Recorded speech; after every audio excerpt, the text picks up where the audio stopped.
Stop that. Stop that. Stop that. I hear him chat from the noise. Move too quick, can't stop for the talking. I hear him chat with the walking. Just too sharp with the prize. White girls better tell me I'm awesome, yeah. Hot like fire on the pan. If you wanna touch my please use caution. Cold like 0 degrees. I'm out the cage, gotta let out the beast. Revolutionary, gotta let out the streets. Locked in a cage, I'ma let out the sheets. We can't go on, man, forget my peace. You take the west, I'll take on the east. I'ma put them in the cage, never let out the. I hear him chat to the noise. Move too quick, can't stop for the talking. I hear him chat with the boys. Man, so tough, but man's keep walking, yeah. Just too sharp with the prize. White girls, better tell me I'm awesome, yeah. Hot like fire on the pan. If you wanna touch my please use caution. Stop that. Stop that. Stop that. All right, welcome to the Dan Le Batard Show once again. Game 4, people, and we bring in one new member of the team. Roy returns, but a new member of the team, Jeremy. I'm here to make sure we get to 5 games. No, yes, Jeremy. That's no. exactly. You know how like the league is like the conspiracy theories. Like this needs to go the full 5 in order to get the ratings up. That's what Jeremy's We here. did. We went on a hot streak. Yeah. We won yesterday, and we're like, get Jeremy for tomorrow. You're welcome. It's like the ref. They send in that one ref. He's got to call a close I'm Scott one. Foster.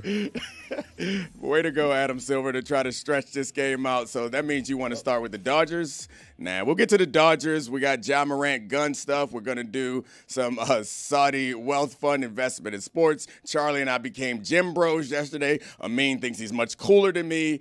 Melo going to the Hall of Fame. Where do you want to start, Amin? I want to talk about what kind of nerd you and this Oh, and I golf. know. Can we start with sports? No. You asked me where I wanted to start. I know. You could have started anywhere. You could have started whatever sports topic you want. So before the show, I was like, hey, what do you want to talk about? We could talk about the Suns, where Kevin Durant's going to end up next year, how the Suns had a 2-0 lead in the finals, and now this feels like the most disappointing amalgamation of talent since the Nets, which was also a Kevin Durant product. But you want to talk about how uncool I am. Knock yourself out. What happened last night, man? Nothing happened last night. Look, I hit up golf. I was like, what's up, man? It's like, hey, we're grabbing dinner, and then let's grab drinks. I'm like, cool. So like around 9:30, I'm like, hey, man, what's up? What's going on? We didn't hear from you guys. I get a text back at like 10:15. I think we're going to call it a night. I'm like, at 10:15, I'm asking for a drink. Yeah. A drink? Y'all can't do one round? Well, they sell them whether I'm there or not, so you can go ahead and get you one. However, yes, I was done. So I think it's like, so Charlie and I went and worked out yesterday, and Charlie and we did a little different stuff because, like, we're in different situations. I feel like you're a major league night guy. I'm not anymore. I'm out of the major league night game. I'm a minor league night guy. My nights end early. So when I got to be honest with you, when I heard that Amin wanted to hang out with us, I got nervous. I was like, I'm not ready for that game. I ain't ready for that game. You see, like, you act like I won't adjust. Like, if I'm playing basketball with little kids, I'm not out here throwing bows and, like, slapping boards and, like, shoving them out the way. I know how to play nice and, like, hey, here we go. Oh, you stole the ball from me. Ha ha. I know how to do that. You just going to let me get some steals? Yeah, man. Like, get your confidence up. Like, oh, I don't know if I can do another one. Like, I'll play that role. I know who I'm playing with, man. I know my personnel. You could have missed one or two. Yeah, oops. Nah, I mean, to be completely honest with you, I was done, man. Like that, I felt like I had a good night until you said we didn't have a good night. Like me, I had took my guys out for a nice dinner at a fancy restaurant. We had drinks. We looked around. I mean, that's it. We laughed. We had a good time. We ate some expensive food. Then it's 10:30, and we like, hey, we did it. We had some laughs. We did it, guys. High five. Let's go to bed. Be well rested for work in the morning. Perfect night. Perfect, Didn't right? need one more drink. We respect the 9 a.m. hour. You guys. What time do you guys wake up when you stay here to do the show? What time do you have to be up? Because Well, we all get up at like the ass crack of dawn because we have to commute in. But Yeah, definitely. I mean, my commute is just walk downstairs. right, so but you're just rolling out of bed at like 8:30. Nah, I wake up at like 6:30. Same.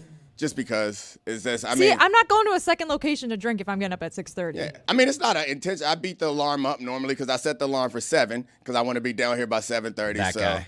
yeah. I beat the alarm. I don't beat the alarm at home. I beat the alarm when I'm on the road. When I'm on the road, it's easy to beat the alarm because I don't got to worry about nothing. I can go to the room and go to bed. I famously don't use alarms. I've talked about this on the show. You You're don't only say. beating it when you're on the road? Oh, yeah. At home, terrible home record.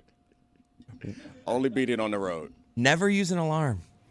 Yeah, we've done this show before, right? Like the whole idea. Is I've never heard it. Me either. That's shocking. like I feel the guilt wakes me up.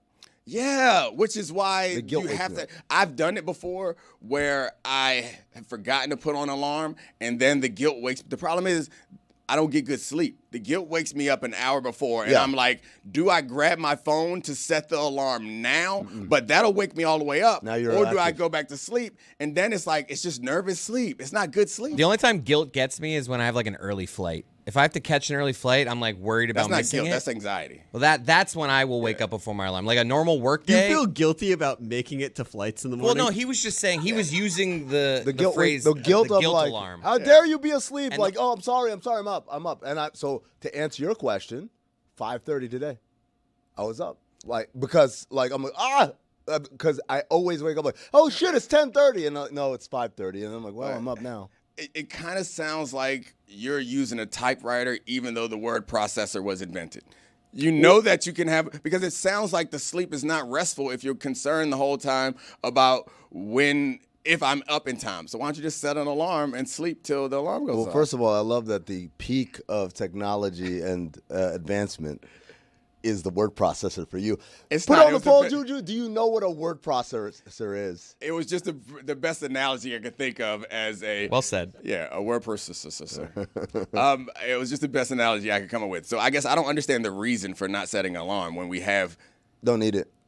You're one of these guys. The guilt wakes me up.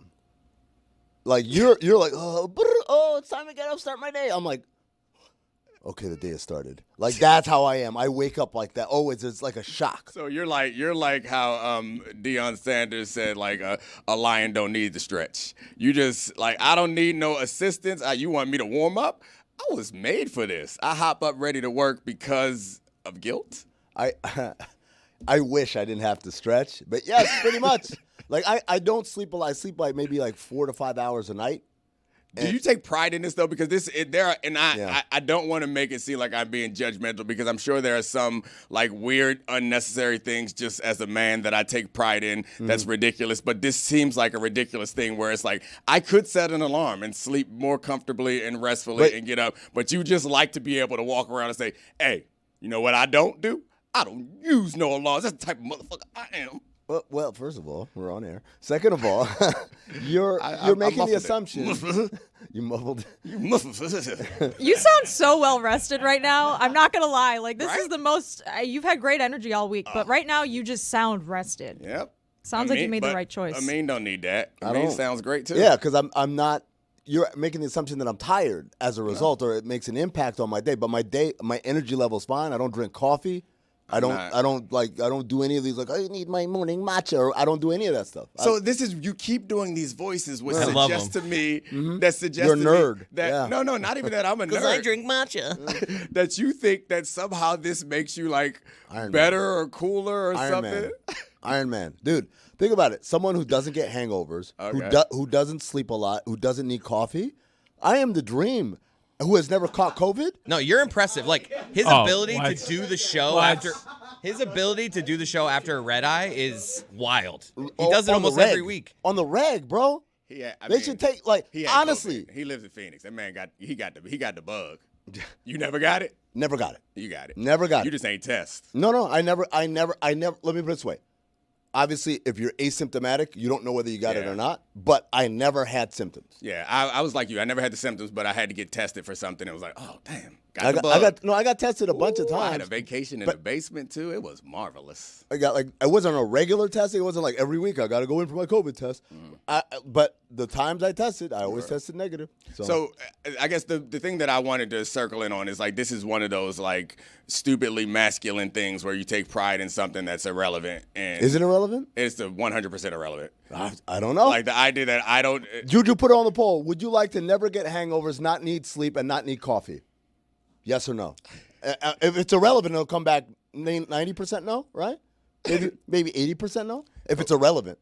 I feel like these are traits that are not irrelevant. I feel like these are traits. You know what these are traits of? What? Cocaine is a hell of a drug. Well, you know what? Dominique,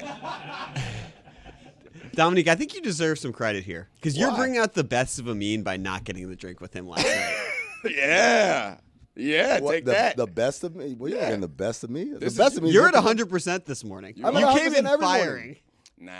I think you are talented enough that you at 65, 70% are like, all right, we're cool. But I got you at 100 today. And this is a different Amin. This is a fired up Amin. He's a prepared Amin. I got to overcome Jeremy. We started 10 deep in the hole, right? And I got to mount this comeback. You don't want already. to talk about the hottest team in the Eastern Conference, your Miami Heat? I'd rather talk about Shohei and the Dodgers 8-0 start. That ain't a than local I really topic. talk about the. We in the local hour, bro. It's the local hour. It's the local hour. We do local things around here, like go out drinking with our boys. That's a local topic. I did. It just ended at 10. I was out drinking By the way, till 10. Don't get me started on this character, Jason Goff. What about him? What's he got to He's do? not even here to defend himself. Exactly. You actually had to be here. He got nothing going on. You don't know what he got going He's on. still in the church. The church is tithing to taking trips to Miami and going out to Carbone, wherever y'all went. We went to Maple and Ash, Maple and Ash, yeah. and Goff is probably doing community service this morning. He wanted to Yeah. rest up to help the people. He's not even here to defend himself. I do think it's funny though that you believe that this junior high ass shit is going to make me feel embarrassed. What junior high? When you text us last night, it's like, y'all some nerds. You thought I was going to be like, oh my gosh, Amin called me a nerd. Okay, I'm on my way. Watch me. I will show you, Amin. So first of all, that's exactly the voice I hear I know. when You're I think of welcome. you. Number two, it's resigned. Like I get it. Like the night's over, and so this is me lashing out. Oh, This okay. isn't like maybe I can change their mind by appealing to their junior high self. Yeah, it was just like, I lost, so I'm going to go ahead and dunk on all of them. I mean, I don't know. I think if you're putting things on the poll, I don't need a poll for this. I don't need external Coward. validation. Coward. Oh, no, it's not a coward. Like, because I felt like what I was going to do was not fair. The truth is, What's that? it's if I lay out the situation, you're a 42-year-old father of 3 with a wife, and you got to work at 7 o'clock in the morning. Mm-hmm. Should you take your ass to bed at 10 o'clock? All respondents are yes. Like that's who I am. That's who I am. And all of That's them are cool. nerds. Yeah. I'm 46. That means I put you in your place. Now what you talking about? I got 3 kids and I got twins in there. That's double the work. That's not like the single. When they add them up, that's more. I feel like they cancel each other out. No, it's a multiplier effect. I'm telling you, brother. I think they keep each other busy. Because the yeah, age. yeah, busy with like With problems. nonsense, Yeah, tomfoolery. with tomfoolery, with shenanigans, with chicanery. All right, so this is the local hour. I feel like we got off to a good start. We're gonna go to the bench and bring in Jeremy to see if he can hit us with some heat topics. I want the on-off numbers to not be embarrassing, okay? So we are sending some of our starters to the bench. We're bringing Jeremy in to give us some heat stuff in the local hour. Don't blow the lead, Jeremy. A win in Boston is always a good thing. They broke the Celtics' 9-game win streak, which was the longest in the Eastern Conference. Now the Heat have won 6 in a row, coming off losing 10 in a row, and they've won all of these by double digits. First team ever to be as bad as they were, lose 10 in a row, and then win 6 straight games by double digits. But it's the way that they're playing that is exciting. If you want to believe in a team getting to the first round and having at least a competitive series with the Cavaliers or the Celtics, which is not something you would have expected. Is it the power of friendship? I mean, look, I mentioned Pelle Larsson and the power of friendship in the preseason, and look who's entered the starting lineup and become one of their most important role players. That's Heat. rookie second-round pick, Pelle Larsson. Are Heat fans bothered by the fact that we had this argument yesterday that I won against Amin about tanking in the NBA? Are the Heat fans at all concerned about them moving out of an opportunity to get a franchise-changing player in Cooper Flagg? I think an overwhelming amount of the fan base is still in that space of wishing they would just lose as much as possible and get a top draft prospect because they're sick of what they've sort of conceived as running it back over and over again, even though there's only 3 players left on the roster that were here more than a couple of years ago. There's 2 rookies in the starting lineup, and I think you could want to add to a young core, which is totally understandable. The Heat, you guys mentioned protections on draft picks yesterday as a problem. The Heat are actually in an interesting space where if they get their draft pick this year, their picks for next year and 2028 become unprotected. If they make the playoffs, those picks remain protected if things go poorly. So you can look at that as a silver lining if you're one of the fans that wanted to tank and now you make the postseason. But the inspiring part, if you're a Heat fan, is Bam Adebayo and Tyler Hero are both playing some of the best basketball on the offensive end of their careers. And Hero finally overcame the adjustment from other teams and is playing like the all-star level of player that he was in the first half of the season. So it's good things to be able to take away, whether this leads to anything or not. But am I starting to feel a little delusional? Yeah, I am. It's the spin. The washing machine's going. Oh, gosh. Oh, the spin. I didn't know. Yeah. I heard. Sounded like something dripping. I was like, "Is it raining in here?" There's a couple of things in there that I thought was interesting. It's interesting that there are these competing interests that, while I thought that it's only one drive is to not be good, that in this situation, the Heat have the drive to protect their picks going forward, which could be a potential future solution too, where it's like you can't have so many losing seasons in a row or you lose your draft pick. Right. But the other thing that pops out to me is there's some things that are simple about sports and entertainment of any variety is that your incentives should be very clear to you. The idea that there are situations where fans want their team to lose, that sucks, man. Like, I never want to be in that situation. And that, like, you have to admit, at least, like, if you don't want to agree with me about tanking or about how that impacts the quality of the product or the TV product or even the in-game experience, you have to admit that it sucks when you are wanting your own team to lose. So what sucks is it's widespread, right? Once upon a time, people watched their team play, and they won and they lost, and they were happy, they were sad, or whatever. And then, like, there was, like, a small group of people like me who was like, no, I'm interested in how all this works. Like, and you know, the numbers and the money and da-da-da, and, like, and so that's my origin story. I got a copy of the CBA, and I was like, I'm going to read this and understand why these trades can and can't work, right? I feel like you should do your voice over again, because somebody who picks up a CBA and wants to... I'm interested in, there we what go. are the cap mechanics on how these trades get consummated? And so I learned, and then I got a career in this, and then I got out of the career doing this, and I started doing media, and I'm doing media from, like, my perspective of, like, this is the stuff that we're thinking about when we're running teams. And, like, at first it was, like, a niche thing for a lot of the nerds out there. Right. But now it's turned into, like, everybody, like, you talk about anything. They're like, well, actually, the cap round. I'm like, guys, like, it's okay to be happy about getting a player and excited for the season. Like, oh, I hate this. Now they're not going to, we're not going to find out whether so-and-so is going to be a thing. And, now we're going to have, like, the 8th pick instead of the 3rd. I'm like, guys, it's okay to be happy for your team to do well, as opposed to everything being a big picture conversation. I realize I'm part of the problem, though, because I taught these people how to have a big picture conversation. I feel the same way. Like, I understand, I call it like the GMification of sports fans. Like, I understand fans being, like, interested in that, and like, I'm kind of speaking for myself too. Like, obviously I'm interested in all of the big picture ramifications. But I'm interested in the big picture ramifications. am I doing the voice of super myself? interested. There it is. God, man. Chris, you might be the MVP. I want to know what kind of draft pick we're going to get There if it we is. lose, but I also want to be a fan, and I want to see my team win. Yeah, and then if you're a fan, you're like also, this. Yeah. It's like so into the nitty gritty sometimes, where I'm like, oh, now we're talking about like comp picks and like all. I'm like, this is it's too much.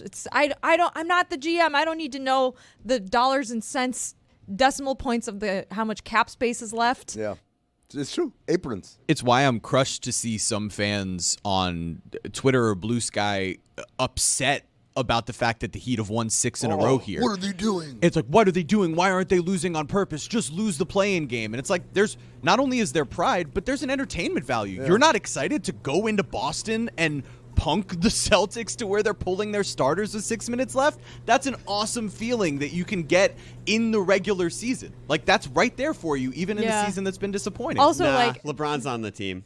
There aren't Heat fans watching. there's Jeremy and his I'm friends, on I the guess. broadcast. That's devastating. It's as mean of a thing as you could have said to me. Truth hurts. There's also, by the way, we should point out, no Porzingis, no Drew Holiday, and also no fuck to your elbow. No Andrew Wiggins, no Duncan Robinson. Oh, wow, yeah. Equal. There's contract incentives too, right? Like Spo probably gets paid like $50,000 to make the play. I don't know how much it is, but like players make money to be on an all-star team. I made a Chris. I don't know how much he gets paid. I feel like if I said $500,000, that's way too high. But $50,000 is probably too low. It's somewhere in the middle. I'm just ballparking here. $50,000 ain't getting Spo out of the bed. He oversleeping that alarm that Amin How much doesn't do you have. think his playoff incentive bonus structure is? I don't know, but I know 50 Exactly. grand. You don't know. Oh, I yeah. just threw out a number. Okay. You're done. No. Pineapple butter. Thank you, Chris. I wasn't trying to make fun of you. I just was pointing out that $50,000 ain't it. It ain't gonna motivate him.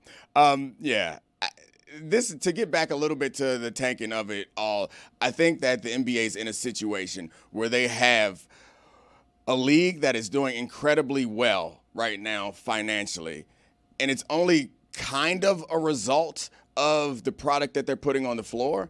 And I think they have this unique opportunity to address these problems while the TV money is skyrocketing. And we all acknowledge that the TV money is not skyrocketing because the product is so much better than it was before. It's skyrocketing because the ecosystem has prioritized, because, I mean, TiVo existed, and then everything's on demand, everything's a streamer. And sports, as we all know, sports is hugely valuable, and I think that it's possible that the league and its players believe that they're in better position than they actually are. Yeah. And I think that's, you have an opportunity, and rather than accepting that right now oil prices are high, so you're raking in the cash, you need to acknowledge that, like, hey, we're headed in a bad direction. Let's address these issues and get ready for being out there in a world where possibly sports won't be overvalued. I've talked about this a lot about I don't think we're headed in the right direction for several reasons. Tanking isn't one of them, though, but like of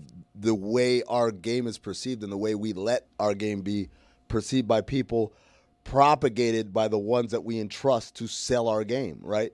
The biggest, noisiest, most incorrect, oftentimes, people are the ones who seem to be working for broadcast partners of the league. And I'm like, the NFL doesn't allow this. They don't let, like, what happened with LeBron and Stephen A. just go out of control and do what it does. There's a conversation that happens at a high level there where it's like, hey, man, we're doing a thing here. We protect the shield above all. And so, but to that point, I often get into this mental kind of exercise of, I know it's wrong. I know it's bad for the game. I know this isn't ultimately in best service of the game. But if the economics of live programming trumps everything else and the numbers keep going up as a result, how can I, like, where do I have a leg to stand to make an argument that people are going to hear and understand? I mean, I think this is the problem in, like, just about every business is that the problem starts small. The issue is something small, and you don't address it until it metastasizes into something that'll hurt you because you have some level of protection. Like, that's what leadership is, being able to make this decision now or being able to address this now. And I think part of the problem when you talk about your game is the unwillingness to accept it. You, and it's not just you, but people in basketball seem to be so defensive of the game and want to protect the game and not acknowledge the fact that there are issues and the issues need to be addressed. So when I bring up tanking, maybe the way that I characterize it isn't perfect, but rather than you acknowledge, like, yeah, there is some things wrong with it, you say your response, and people like your response is, no, everyone's wrong, you just don't understand it, which is not true. It's just a perception thing. But no, it's not true. That's my point. First of all, it's perfection. Perfection? Protection. You'll listen to it later. You'll Oh, figure I it didn't out. hear you. I didn't hear you. You misspoke. Sorry. No, that was you. No, not me, said- sir. You said perfect, and he brought it back. Oh, okay, Call got back you. to it. Typically, that's what I'm doing. If you're like, why is he pronouncing like that? It's like, yeah, it's because you did it, right? But it's not about perfection, right? It's not about it being 100% accurate in every case. Of course, there are times where it's like, yeah, they're tanking. That's not cool, right? But what I'm saying is, in the grand scheme of the problems that face our league, this is a small one. Okay. This is a very small one that does not deserve the attention that we give it, because ultimately, what are we talking about? Or do we really give a shit that Charlotte versus Washington was a lightly watched game? And by the way, if they played all their guys, you wouldn't be able to tell the difference. You know why? Because they're bad either way. And so the reality is, the real things that we have an issue with are people who are, again, I say it, the people entrusted to sell our game are doing the opposite. Whether it's they shoot too many threes, whether it's our generation is so much better than your generation, whether it's like, hey, he's a dumbass who's talking about my son, and like, hey, man, your son's garbage. Like, all of that stuff, that's the stuff that does not help our sport. I think it's really telling that the biggest thing in football is a football game, and the biggest thing in basketball is who got traded, who signed where, when is who? Oh, we found out who got drafted 6 minutes before the pick was announced. Why is that so important? Why do we give a shit about shit that we would have discovered anyway? Well, a huge part of it is exactly what you're talking about. When you are disincentivizing the games being important, the games become less important. I mean, this is the organizations right now. This is the problem that the NBA has to face, is that if teams can't sell success, they're selling hope, which is incentivizing for fans to want the worst draft pick, to want tanking. And Silver is in a really interesting position. They have the $76.5 billion TV deal. He has to find solutions that don't feel like gimmicks. Period, full stop. It's the thing that Goodell has done the best of, which is being a steward of the game as a product without making it feel ultra gimmicky. And it's not an easy solution. If we all came up with it, they would just put it in. Bam Adebayo's shooting 41% from three over his last 30 games. Guys, care about the product on the court. It's cool to see guys who had slow starts to the season, even in a season that could have been a season where they gave up, actually try to get better and improve and try to win games down the stretch, even when their team lost 10 in a row. That's a good thing for the sport. Bam Adebayo, good thing for the sport. We are sending mixed signals, because on the one hand, we're like, we should be talking about the product. And then he talks about the product, like, shut up, Jeremy. So I don't know what I want. Well, that's just because it's Jeremy. Yeah. And it's I mean, Chris, tell us about the Heat game last night. I want to hear your take on it. It was so good. Yeah, Nice that's brilliant insight. I mean, I got a question. Do you ahead. think there was a shiver sent down Dan's spine when Amin mentioned Stephen A. Smith in this studio on this show with these co-hosts talking about that topic with that guy? In that league. It's 6:30 in the morning on the West Coast where Dan is. He's been up since. He's 3. been texting for 2 hours. I think he went back to bed and he was in a deep slumber, probably the best slumber he's had the entire trip. Some HT. Valerie's next to him. Everyone's feeling great. And then I said those words, and he just shot up in the middle of the bed. And Valerie's like, "What's wrong, honey?" He's like, "They're talking about Stephen A. Smith and LeBron coming to steal all the economies." Like Dwayne Wade in that Gatorade commercial. It's cold sweat. Yeah. at some point, Charlie, I don't know if I'm putting you out there on something you don't want out there or not, but you'll forgive me. But Charlie has a game that he plays when when listening to the Dan Le Batard Show. It's called Dango, and I think that he has to. At some point, you got to let everybody in on Dango. So I'll be making boards. Ooh. You guys can keep them. Oh, so it's pass like- them out tomorrow. like bingo? And you can keep them. And With Dan? once it'll be our little impact on the show for the next couple of weeks. Nice. There'll be all of the Danisms, the Dan sayings, the Slam Dan. We've been And- playing that for years back here. But for you'll- years back here. At some Yeah. point Well over the said. next couple of weeks, you'll get a Dango. It could be like that. economies. It could be but Stugotz. Well, I don't know if that Infrastructure. will be happening. And once you get a Dango, yell it out. Explain what it was. That's gangster. That was one of my favorite That's some ones. gangster shit. That one doesn't come as often as it used to. Yeah, There was a it time used to when be. everything was gangster shit. Anytime Dominique is on, because it's always Dominique thought like these guys are titans of industry, and then he walks in and he realizes these guys are just morons, and that's the gangster shit. I'm like, okay. They aren't morons. I just think they average. Can I ask one question? What's HT? That is Halftime. inside. Dan often after a segment will just lay on the floor, which we for years have been like, maybe he's sleepy, I don't know. And then did we have his trainer on? We learned. No, he said the name of the person who like is doing the whole diet thing, and I went on their website, and there's like a whole section called horizontal time. And it's trademarked. So we just deduced. I don't think we've actually talked to Dan about no, this. we're revealing this on air for the first time. But we just know now that when he's doing that, that's him being like, I need some HT. I need some horizontal time. I don't think he calls it HT. I call it HT. I would think of horizontal time as something completely different. Yeah. If somebody told me he tried to have a little HT, little horizontal time, I'd say, I'm married, right? Is that the right voice? Well, I would think that it would be your wife. That was something your wife would say with the kids around. Don't want to be too crude, but like, hey guys, like, Dominique, can we get some HT tonight? No, it's apparently like a digestion thing. Yeah, well, the kids know. I mean, we ain't hiding it. They know how they got here. Like, hey, yeah. Are you like? Is it with the house? How's the house layout? Master bedroom versus children's bedrooms. Oh, so it's It's on one side. My bedroom is on one side. There's a hallway. Got it. All the kids on the other side. So long hallway. Yeah, there you go. Yeah. Oh yeah, the hallway. Is there a red? I mean, it's not that long, but it gets the job done. Get a red light bulb on, like you put on in the hallway. If that light's on, you know. TLC over here. Don't come. I'm just saying, don't come wandering around. Actually, it was from a Seagal movie. Red. The light in the hallway was red. I'm like, why? It's like, oh. Phobe. Well, hey, we're not going to do that here.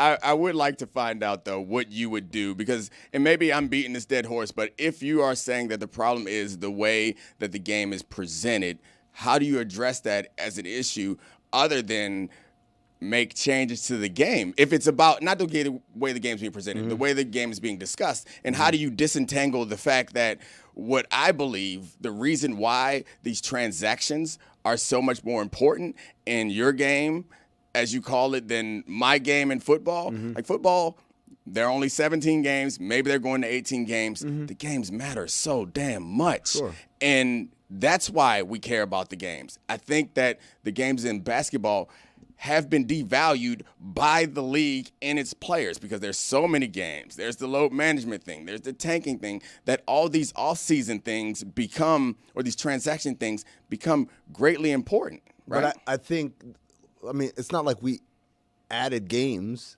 It's not like all of a sudden people are like, hey, you know what? I think I'm going to be bad for Tim Duncan or bad for LeBron James or bad for, like, this has all existed. Right. Like, so what's happening isn't the game has changed. And it's what's happening is the way we talk about the game. And that circles back to, again, like, what's my responsibility in all of this, in me being someone who worked at ESPN, supposedly supposed to be someone selling the game, and I'm talking about, yeah, that's a bad move by the front office. They should have done. Chicago should have traded Pau Gasol and traded all these guys and gotten picks because their season's going nowhere. And I know from an analysis standpoint, I was right, especially when I look at what happened to the Bulls afterwards.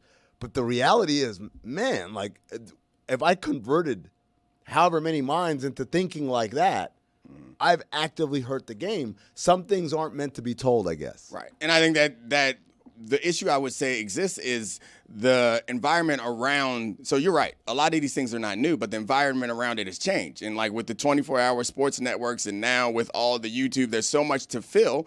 If the games are not as consequential as we want them to be, like if one basketball game is only equivalent to a fraction of a football game, obviously we're not going to spend a whole day talking about a fraction of a football game. But we have to fill that space with some sort of conversation. And if we go back to the 90s, only so many teams were interesting, and that's all you needed because there's only so many networks, only so much to talk about. Now we got to fill up all these networks, all these fan bases, all these YouTube podcasts and all that. That's for every little market. And the game has not evolved in a way that allows 82 games for 30 teams to matter. And so rather than do that, you know what? It's on my list of topics today. Where might Kevin Durant go next year? Because, like, that's interesting to me because you know what's not interesting right now? The Suns. I don't care about the 11th place Suns. You know what is interesting, and speaking of transactions, since joining the Miami Heat in 24 games, Davion Mitchell is shooting 47% from three. Yeah. And I think this also, to speak to the media stuff of it, is like the ringification of it all, is like I'm guilty of this also. I have a hard time appreciating a team that's just good. or a team that's just I like to watch. Like when you tell me about the Heat doing this, like they don't got no damn chance. This is a great blind spot that I'm glad you realize, because this is like the Donovan Mitchell conversation we talked about, which is like the very good players, the all NBA players, it's either are you good enough to be a 1A on a championship team or you're not interested. You got to explain this. Like, you're doing callbacks to our show that no one knows. Our show, we've argued about whether or not Donovan Mitchell's good for now like 3 What? years. Nah, it's because when the Knicks didn't trade for Donovan Mitchell, there was the ESPN news cycle being like, New York dodged a bullet. They have more space now. They didn't want to give all their picks, and it's like now it's like a 65-win team, and he's done this on multiple organizations. Yeah. But because there's a perception that he can't be the one on a championship team, he's not interesting to a lot of fans. As a casual basketball fan, I still think the Celtics are better. Yeah. I look at the Cavs, and I'm just like, Celtics. Right, but even if the Celtics are better, I think that Charlie's calling me out in this point and saying, but the Cavs are good and fun to watch. And every time the Cavs come up in our conversations, me and Charlie, I'm like, yeah. Exactly. I hit him with that 1920s mobster sound that you just hit. The line can't just be, are you as good as LeBron or Curry and that's my or fault. Giannis? Well, so let me ask you this question. Why do you think in football you guys don't have this phenomenon, which is, man, if Joe Montana played today, he would have had 17 million touchdowns and 800 receiving yards or whatever, or vice versa. Man, if Patrick Mahomes played back in the 70s, man, he would have had like 17 million yards or whatever. Why don't y'all ever have those stupid-ass conversations that seem to have our sport by a chokehold? Because CTE ensures that they don't even remember that they played. That's a good point. I feel like football has plenty of stupid debates. Yeah, we do have plenty of stupid debates. I was just joking. What is the stupid debate that y'all have? I mean, all of them. Yeah. No, but because Josh Allen versus Lamar Jackson. But which has been going on for years. But he's talking about the cross generational. Yeah. What? There it is. Dango. Across generations. But no. But that's my point. It's like you can have a Josh Allen versus Lamar Jackson. You know how you settle it? When fucking Josh Allen and Lamar Jackson play against each other. That's how they settle it by fucking.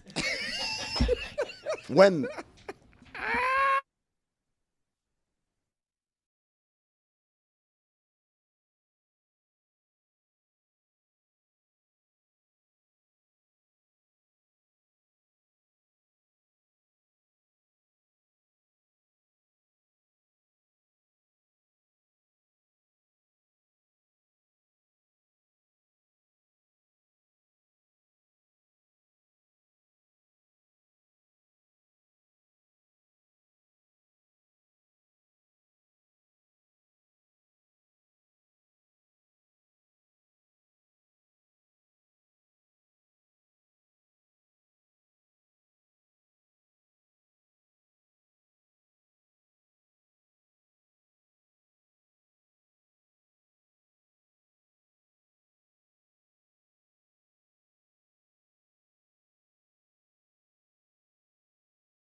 Are you tired of waiting on those 3 dots every time you text?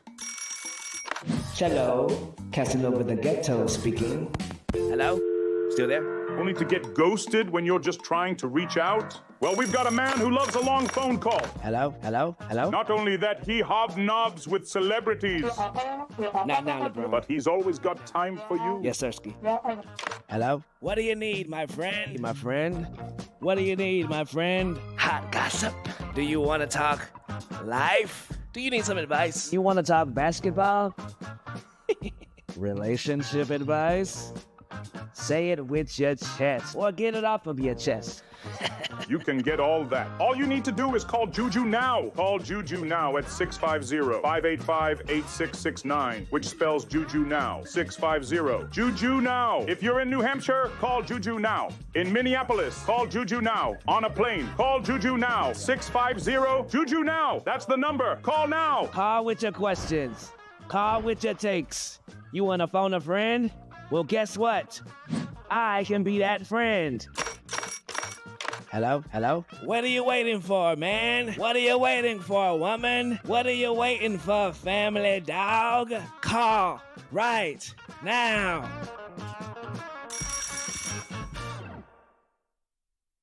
The pitch clock is back this week after a really incredible and interesting first week of Major League Baseball. Before we dive into everything that is the 2025 MLB season, we will play trivia as always. We're talking war. What is it good for? It's good for trivia. That's an old reference. Don't know why I made it, but it'll be me, Chris Cody, Mike Schur, featuring both on our trivia this week and as our MLB expert. We'll dive into both the Yankees and the Red Sox and whether or not he'll have rational takes on either extreme for both teams. We'll also see if there are any takes of his from before the season that have already aged well or already aged poorly. All of that coming up on the pitch clock. Listen to it, watch it. You get it on YouTube. You get it in your Apple feeds. Should be on Thursday. Enjoy. This episode of the Dan Le Batard Show with Stugotz is presented by DraftKings. DraftKings, the crown is yours. Oh, yeah. You can catch Pitch Clock later. Pitch Clock later with Jeremy if you want to. But right now, we got my man, MVP of the last time I did a week stint down here, David Samson. What's up, David? How are you, buddy? I am bursting at the seams right now. I'm drinking tea because I can't swallow exactly, but I'm watching the stock market plunge. Whoa. I'm watching tariffs increase. I'm watching companies panic. I'm watching Mike Schur as the baseball expert of Meadowlark. Are you guys kidding me, Jeremy? Seriously. I do have a question, though. So today we start the show with you talking about how I guess your throat hurts or something. Yesterday you start the show. Do you remember what you said in introducing yourself yesterday?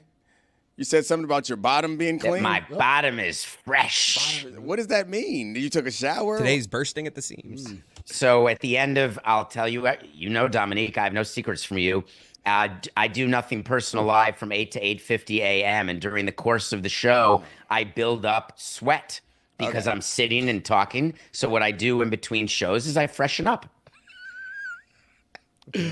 All right, David. So the Dodgers are off to an 8-0 start, and Shohei hit a walk-off last night. What about the Dodgers is so – yeah, you are so strange. What about the Dodgers has got you fired up right now, buddy?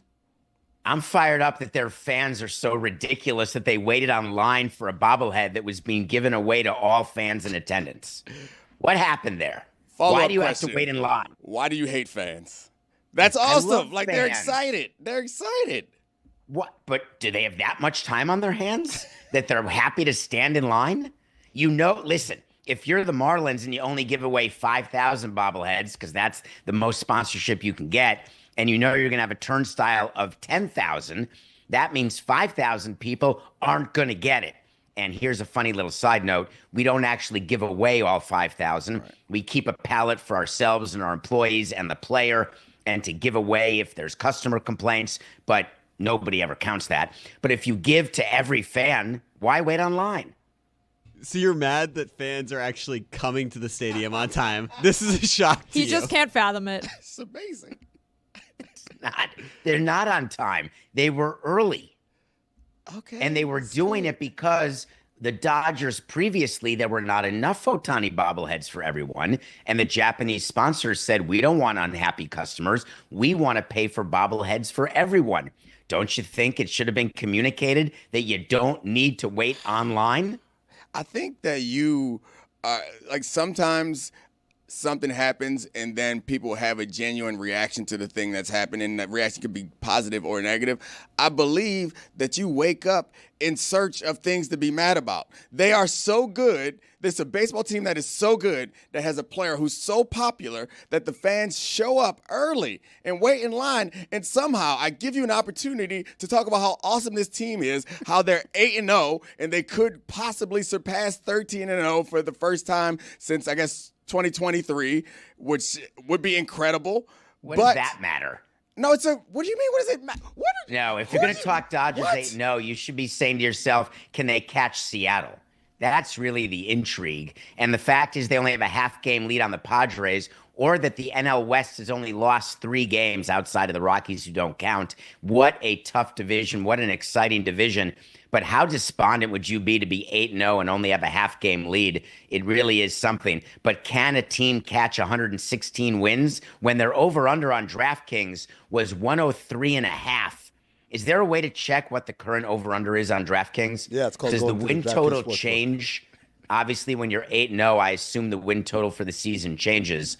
I wonder if it's reached 116 yet. But don't you think it's exciting and interesting to have some sort of chase, something to be excited about? You just said that this team should be despondent. This is a case in point. They're 8-0, and you said, how despondent would you be? You're the only person on earth, David, who would somehow wake up having never lost a game with your giant star pitcher / slugger hit a walk-off home run, first pitch, walked out there. That was some cold shit. And you somehow are like, they should be despondent. I don't get you, David, man. You just want to be angry. Be happy. I mean, I'm not happy with what's going on, but I'm so happy that we can be distracted by doing the show and not watching what's happening in the markets right now and the reality of what the tariffs mean to the sports world. It's a big story. And obviously we talk about companies and cars and manufacturers. These tariffs that were imposed actually impact sports and sports teams in ways as well, like bobbleheads. Bobbleheads just got more expensive. I promise you that, because they're not made in the US of A. What? So, oh no, they are not. They get on big ships and they come across the water, and then you have to get them through customs, and then they're in big pallets that get delivered. 50,000 of them to Dodger Stadium. The size of those pallets, people, it's incredible when they get delivered and how you have to store them before you give them away. And then the forklifts you need to bring them to the different gates. It's a whole thing that happens. He's legitimately excited about this part of it. Not about the Dodgers start, but just about like the process of the pallets making their way from Long Beach up to Chavez Ravine. You are like a bomb-sniffing dog for uninteresting. Like, I lay out the most interesting possible topic, and you just... Let me find the part that can bore them. Let's talk about tariffs and pallets of bobbleheads. Let me re-angle. This is a team that should be despondent, right? Which is the Athletics of God knows what city. That they're playing in Sacramento. You're not allowed to say. They're not allowed to say what city. It's just the Athletics, right? It's just the Athletics. So the Athletics, who are playing in Sacramento but are not the Sacramento Athletics, playing in a minor league stadium that seats 14,000. They couldn't even sell that out for opening day. Well, that includes 3,000 like standing room down the line. So they did sell out all the actual seats, but because it's a AAA stadium, there's a bunch of places you can go to engage with the game, but not actually have a seat, which doesn't work well when it's 100 degrees outside in the middle of summer. But I think what the Aths are really despondent about is the fact that will they be in Sacramento 3 years or 4 years? What's going on in Vegas? Can they get that ballpark built on time? Budgets now are a nightmare. Think about this with building new stadiums at the moment or even refurbishing ones. all the increased expense of metals and materials, that flows down to a budget for these new stadiums and arenas, and it's going to have quite an impact on pricing. And the public doesn't pay the overruns, the owners do, which is why owners are saying, oh, I'm not so sure I want to build this ballpark without more public money. But then you're stuck in this weird situation. And I have to imagine that the footprint of that facility, David, does not generate money in a way that a major league stadium does, even an outdated major league stadium like the one that they left in Oakland. Are you talking about in Sacramento or Yes, are you talking about Sacramento. in Vegas? I'm talking about Sacramento. So both. That's the interesting part. Right now, teams are looking to build villages like St. Louis did, like Atlanta did, like we wanted to in Miami, and it didn't work. You want to get that ancillary revenue. Yeah. But don't forget, the deal with Vegas is only for 9 acres, which, by the way, isn't even big enough to have a ballpark. That's right, because would it's be- right there at the corner of Tropicana and the Las Vegas Boulevard. Tropicana.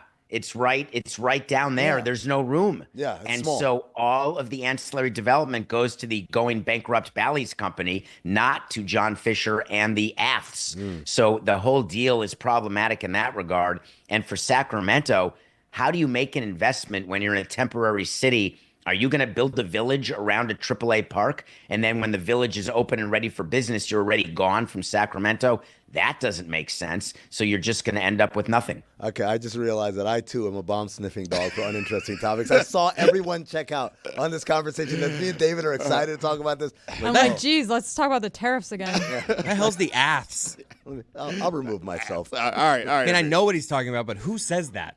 Aths. David, That's what you have to call them, Chris. If you don't look at actually. box scores, well, that's what MLB sends out a book every year of how teams are referred to, nicknames, a pronunciation guide. And this year, we were all told that it's the Aths. And if you look at box scores, it'll say ATH instead of A's or OAK or Well, SAC. Well, if you want to see the Aths play, or the Marlins, or any baseball team, go to Game Time. Nice. Download the Game Time app, create an account, use code Dan for $20 off your first purchase. Terms apply. Download the Game Time app today. Last minute tickets, lowest price guaranteed. All right, David. Game time.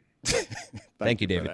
You're There's welcome, Chris. a couple other topics that I'm going to throw out to you. I'll give you a choice, and we're going to do our best to find the interesting in both of these topics. So Ja Morant's gun gesture, and the league is currently investigating that, or we could talk about the Saudi Arabian Sovereign Wealth Fund, their involvement or their deeper and deeper involvement in global sports, and how we at one point were all up in arms and we're crazy about Live Golf. And now you look up and they have 340 plus global sponsorships. They're going to be hosting the World Cup in 2034. And it seems like they're going to start entering more and more. They've been in soccer teams in Europe, and they're going to start entering the NFL through private equity funds and other sports in America. So those are your choices. Let's find the interesting, David. You can't call it sports laundering anymore, can you? It's just sort of normal. Saudi Arabia won. They tried to make it so that the conversation was not about the way they treat people and the human misogyny and death and murder. So instead, they just keep investing money, and then it becomes normal. And they knew it, and we fell right into it. And the Live Golf is such a great example. When Live Golf started, Greg Norman was the CEO. It was going to be this behemoth. They signed all these players, gave them all this guaranteed money. And now Brooks Koepka comes out and says, man, I thought we'd be further along. I thought this would be better.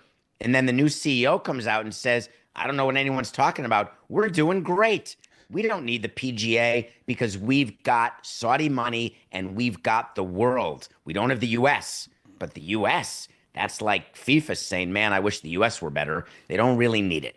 But no one's watching it, though. Like, it feels like just because they have the Saudi-backed money, it has not necessarily been a success. And it's an odd situation where it also, at one point, doesn't feel like it's a success. But also, the people who stood up against it don't feel like they are benefiting. It's weird in that, like, Rory McIlroy doesn't feel like the champion that we thought he was going to be when he decided not to do it. And the golfers who went along with them seem to be surviving just fine. There's no backlash from it. It's weird to think that if you think of it in three different parties as the group that wanted them out and players, the group that wanted to be with them and live themselves, feels like the only team that, or the only group that's actually succeeding is the guys who we kind of characterize as selling out a bit and like helping the sports washing, right? I think it's even beyond that. Bryson DeChambeau, you could argue, is now the most popular golfer in the world. Period. And there's rumors that he would even leave LIV and go back because he's basically made a pot from it. His public perception, he had zero social cost. He had a social benefit from reinventing himself on YouTube and not being on the PGA Tour every week. And I think you have to realize, Dominique, that was a pretty nationalistic point of view, because LIV would tell you there's a lot of people watching LIV. They're just not in the U.S., but they have major broadcast deals around the world. Yeah, it's bad time in the U.S. when you're in Australia or when you're in Singapore, but not when you're in Australia and Singapore. So I think that when they look at their media revenue, their non-U.S. revenue, it's damn good. Yeah, well, I'm giving an American point of view because yes, last time I checked, I mean, I don't know, this might change. I'm American. I'm in America. This is what I care about. We are bringing in Jason Goff to support me now because we had to kick Amin out because he was siding with David on these boring topics. But I want to explore David's damp bottom some more. I probably shouldn't have said that sentence as the beginning, the introduction to today's. Internet lives forever. Exactly. Clip it. So, David, I do have a question about how you or the league would handle this Ja Morant gun gesture thing. It's like, I understand how important it all is, or how important the way that the league presents itself is, but it does feel odd. I don't know if odd is the right word, that we're calling this an investigation. Like, what are we doing? It's either get a man a fine or move on. Like, I don't quite understand it. Yeah, I want to be careful here, and I want to get this right. Is that so? And this is, I'm happy to admit what I am, which is middle-aged and white. Is what he did an expression that is commonly associated with guns, or is it a celebratory thing that you do when you score or do something right that's actually not sort of a gun salute type thing? I don't know the answer, and I assume that's what the investigation is. And are other players doing it too? Well, you know, we're old, David. Yeah, and all three of us. And Dominique. So what we see now more so is when people are taking pictures, young people especially, some of them like to make the handgun gesture and, you know, let you know that, you know, I keep it loaded, even though no one is shooting anyone with handgun gestures. I don't, the problem I have with it is, who has Ja Morant seen this work for? Right? Like after a while, you gotta study the behavior and think, oh, I've seen this work for Jordan. I've seen this work for LeBron. And even if you don't want to be those people, look at Isaiah Ryder's career. Like, look at certain careers where you're like, maybe I want to stay away from this. And if his goal is to make as little money off the court as possible, then knock yourself out, player. But I don't get it. You know, I got an 8-year-old son. I try to teach him certain things. I'm sure Ja Morant's dad has tried to teach him certain things. But once a guy gets this position and has been emboldened by as much money and also the talent that he carries and the impact that he has on that city, you just got to hope he grows out of certain things. But the gun gesture thing, probably never. I mean, I remember when Chris Webber was doing a throat slash and people were upset with that. So I don't know how this is ever going to work out in his favor, except for the people who are telling him it looks cool on the outside. The funny thing is, like, I'm hesitant. Obviously, there's plenty of people to talk about how ridiculous it is. It does clearly seem like it's like assault rifle gun gesture. Like, I don't think, I understand. I appreciate, David, you acknowledging that you may not be sure, but it feels like it falls specifically in that category. But I also think about Ja Morant, and I think Zion falls in this category also, and Anthony Edwards falls in this category.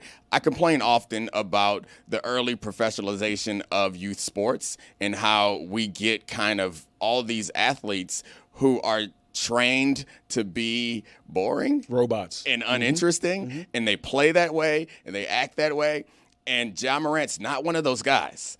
And so, like, I appreciate that Ja Morant skyrocketed in his popularity because of the way they played, and not because of the gun stuff, but because he was interesting. And I like that. But sometimes what comes along with that is he hasn't been polished. He's a rougher rock that hasn't been through this AAU, this Nike circuit that 12-year-old talented basketball players have gone through, which is how you end up with a player like Jason Tatum, who plays incredibly well and says nothing that I care about. Yeah, but there's people who have come from rough backgrounds who get out of that and then realize, you know what?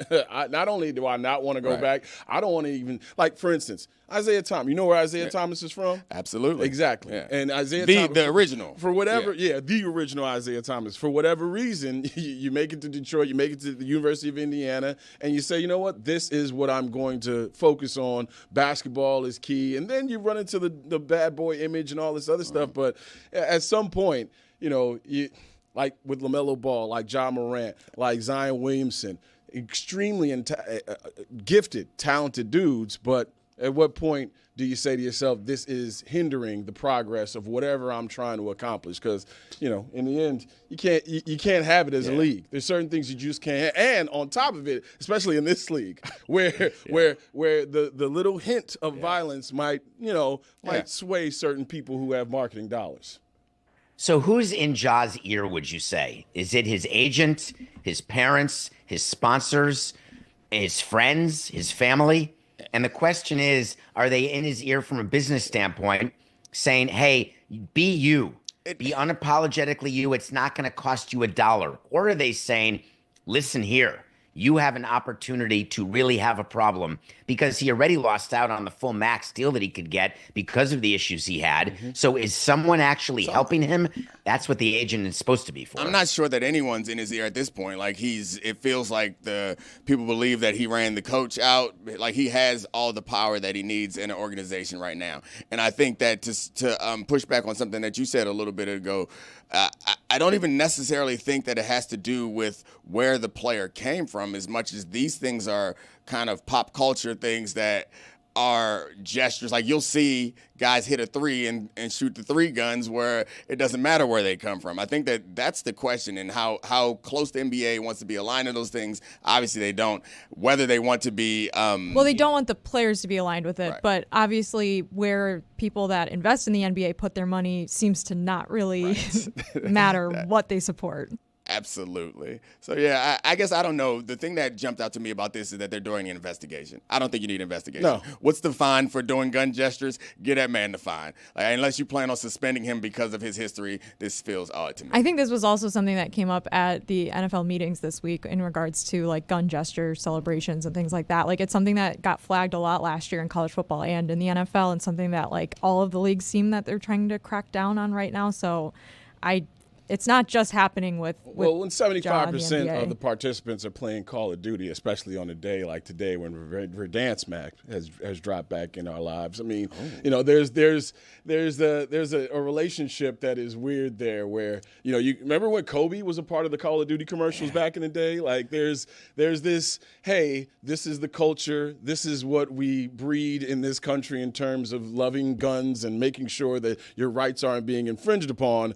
Just don't do it where little white kids sitting courtside might be influenced by it. You know what I mean? I can't wait to the game tonight because Ja's in town. We should get tickets. Go see Ja. Go see Ja and play the Heat, right? Yeah, with Kyle Anderson, who's plus 47 over his last 4 games. There we go. Dominique, go on Game Time. Can you say that again for me? Go on Game Time. You can get tickets right now. Ooh, that's urban Samson right there. I like it. I like it. Oh, my gosh. All right, David, before I let you go, is there anything you want us to know before you go? You want to throw out a plug for your show? Tell us how clean or dirty your bottom is, whatever the things are that you like to say. Well, I've got a good schwitz going because I'm drinking tea right now, so it will require a post-show cleanse.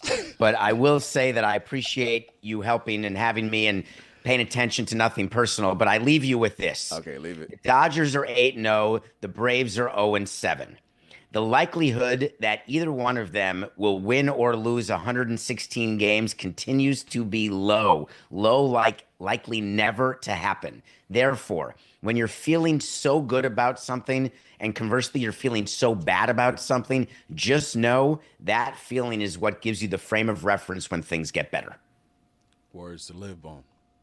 I love it. See you, David. Way to Thank go, you, David. buddy. See ya. I'm not, hey, I needed that this morning. Did you? 100%. I did. I needed it. I didn't quite get it. Like, what I was trying to do was like, let's get excited. And Dave was like, hey, you know what? Yeah. Don't be happy.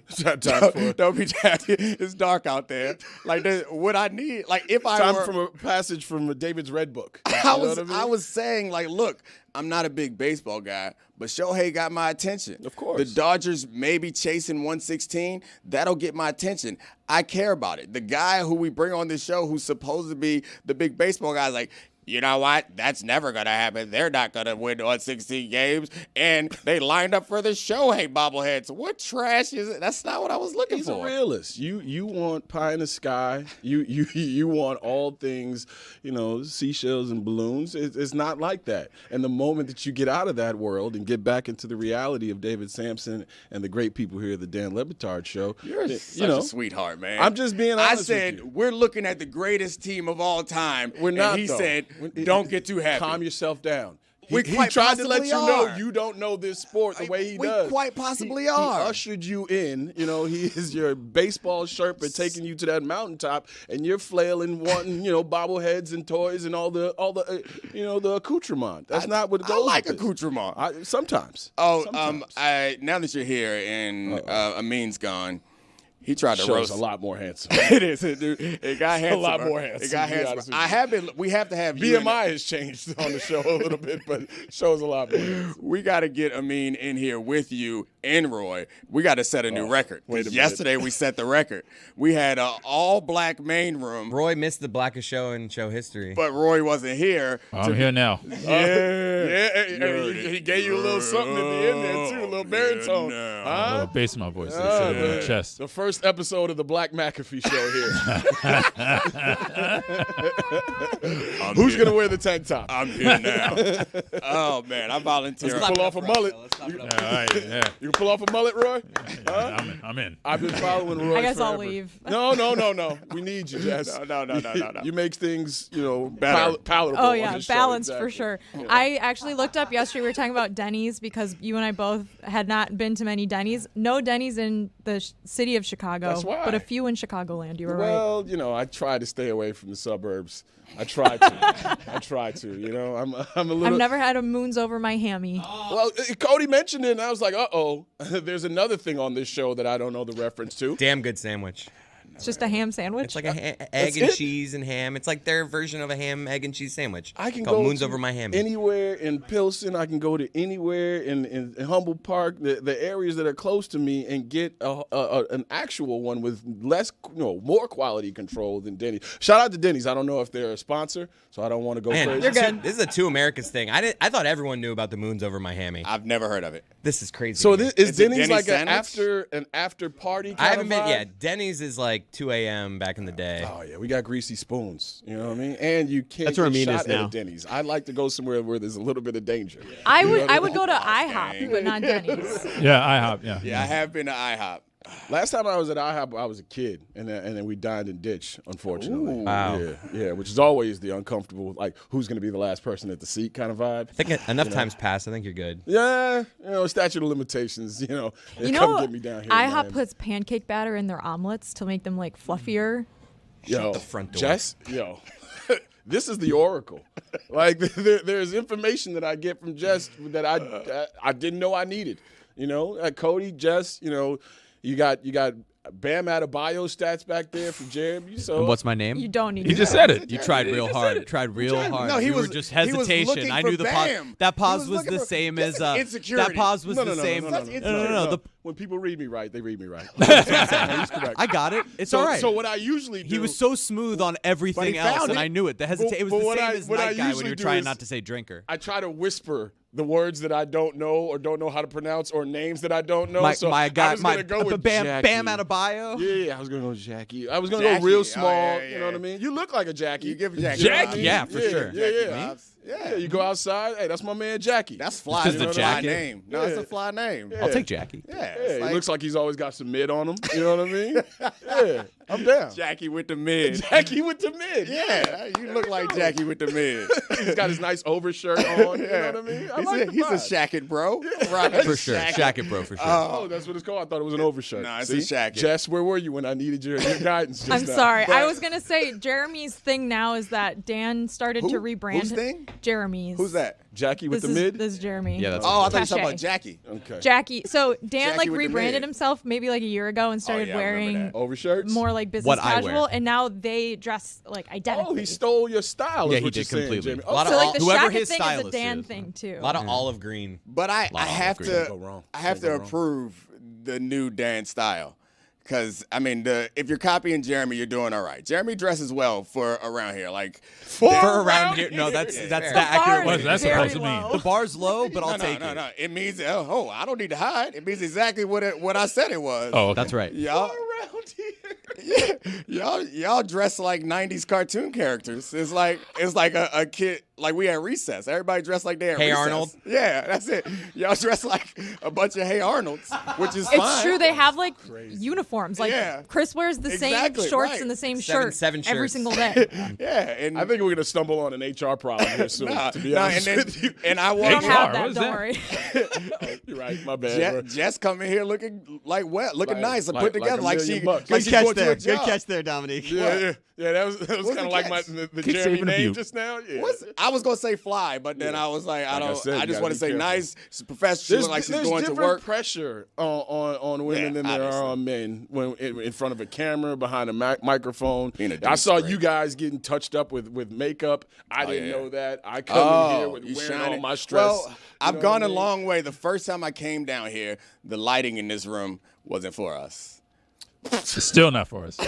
However, What is it? Interrogation lighting? What do you mean by that? it was. They didn't need. It wasn't as bright. And so The then opposite of that. Yeah. Then I sat down and was like, damn. It was a sexier vibe in here. It was like low. No, it was Dan and Stu. So it their was a sexier skin, vibe if you in here. turn, absolutely not. So if you turn the light up too high, their skin doesn't look Little great. translucent. So then I come sit down and I'm like, this just eyes and teeth. What y'all doing? Give your man some light. I get it. Yeah, Okay. the lighting was bad, but so I'm sorry that I didn't get you on the makeup, but at least I got your proper lighting. I appreciate Speaking of attire, though, what? Are you gonna come after my shirt? I'm not coming after your shirt. Okay. Eyes Because and I teeth. found that every shirt that I've worn over the last couple of days has gotten, some kind of either Commentary? acclaim or exactly commentary. They all look great, but you got a vibe. You're the crochet king. You are the crochet king of Miami. Knitwear. Every shirt you worn down here. But Dominique, is when you live in hand Chicago, you have a week in Miami. You're bringing every button-down crochet short sleeve shirt you own. Jess, That- I got 2 outfit changes for every day down here. Okay? I understand you. You know what I'm saying? I'm not gonna come and hang out with He new hasn't company. seen the sun in 6 months, Dominique. All right. Exactly, and that's just because I was locked up. You know what I mean? Like that's the only reason. No, thank you, Jess. Like, can I have Jess be with me wherever I go for from here sure. on out? The I'll leave knitwear. tomorrow morning, Jess. Come on. I bet that those crochet shirts was in the back of your closet, got shocked. They're like, oh, what are you doing? Unhand me, sir. So I will be honest with you. They still had the cleaners tags on because I cleaned them at the end of the summer. I put them up. I put them in the Right. the Ziploc bags, storage or whatever. And then I just, hey, I'm going down to Miami to hang out with the peeps. I can't come down here in my down coat and, in my Canada Goose expedition, like 30-pound sleeping bag that I have to wear every single day while I'm up in Chicago. No, You it mean was that 36 degrees when I left home. You didn't want to come to work in athletic shirt and a baseball hat? That wasn't what you wanted to do? What's up? Right now, that's probably not where I'm at in life. You know what I mean? That's not, I didn't work hard. My parents didn't come to this country to see me, dressed like a high school basketball manager. Baseball coach, okay? High school Baseball baseball coach? coach. That's what he's going for. You nailed Who's it, man. he? I'm not talking about Cody.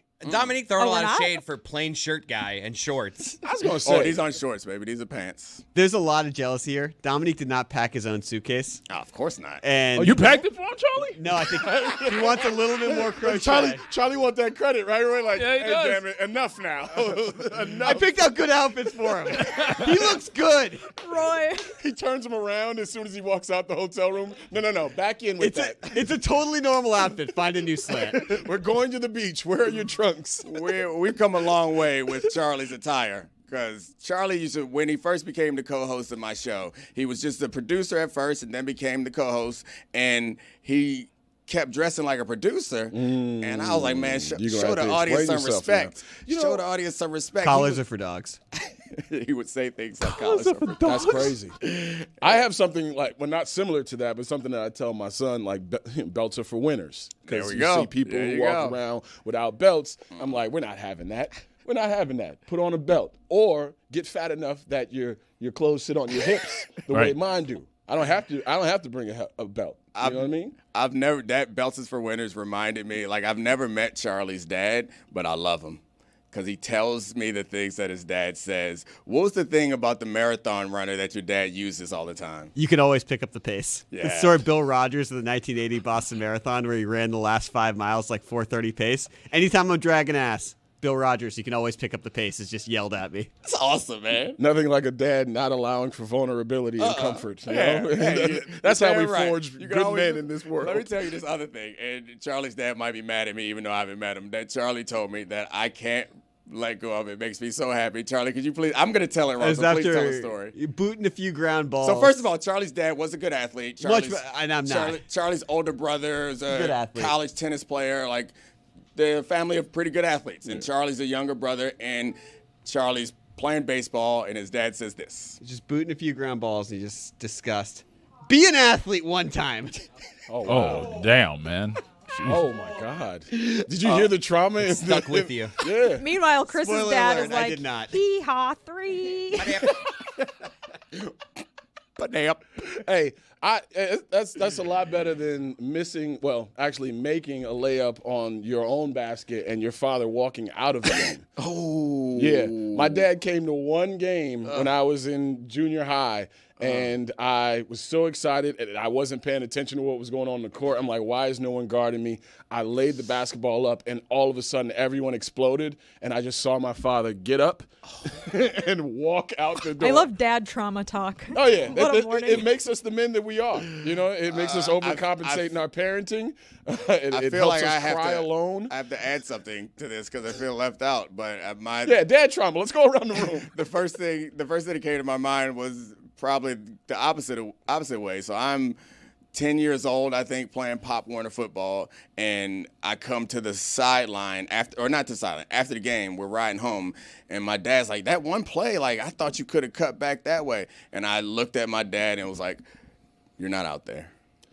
Ooh. And my dad harkens back to that story all the time, and it was like, that was the last time I tried to give you any advice on football. It was like, Seems like it's the last time you needed it. To be honest with you. It's nothing like when the 10-year-old runs the house now, by the way. Hey, that garbage is not going to take itself out, Dad. I did not run the house at any point, but I was the best player on the team. I think I had 3 touchdowns in that game alone, and I got in the car, and he was like, "But that one play, you should have looked back inside."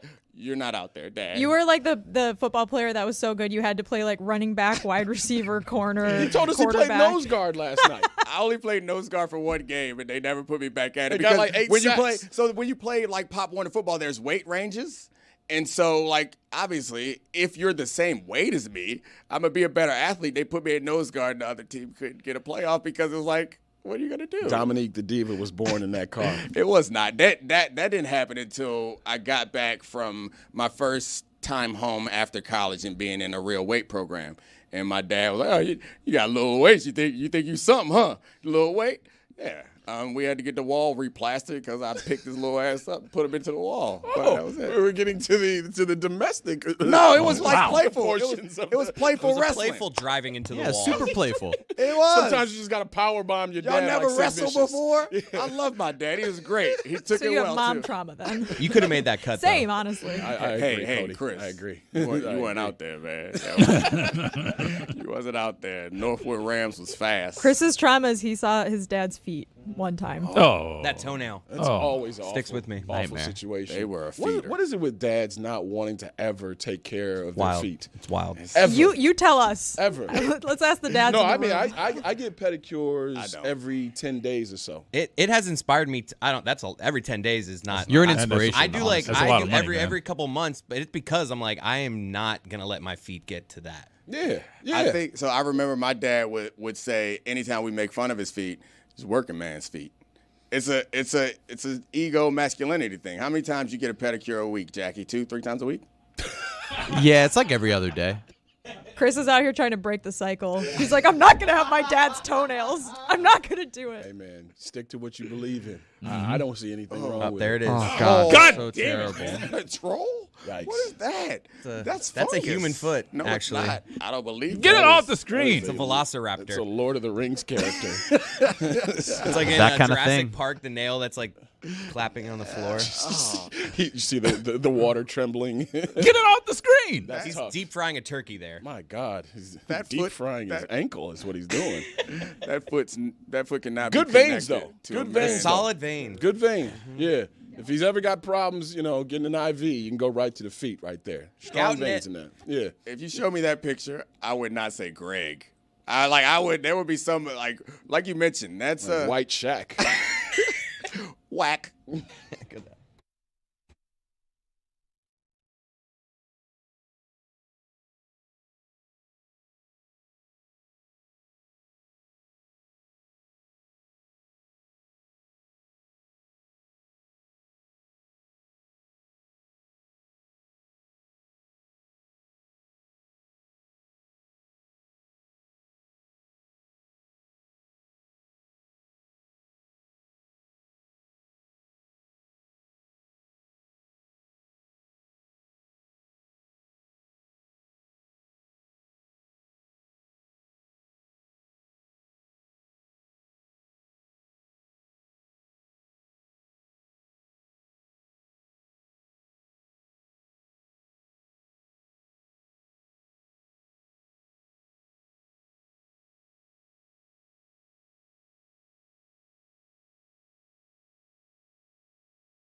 The man is a legend, and he's a legend in Vegas where it's hard to be a legend. I've seen him. His face is ID to get into all the big places.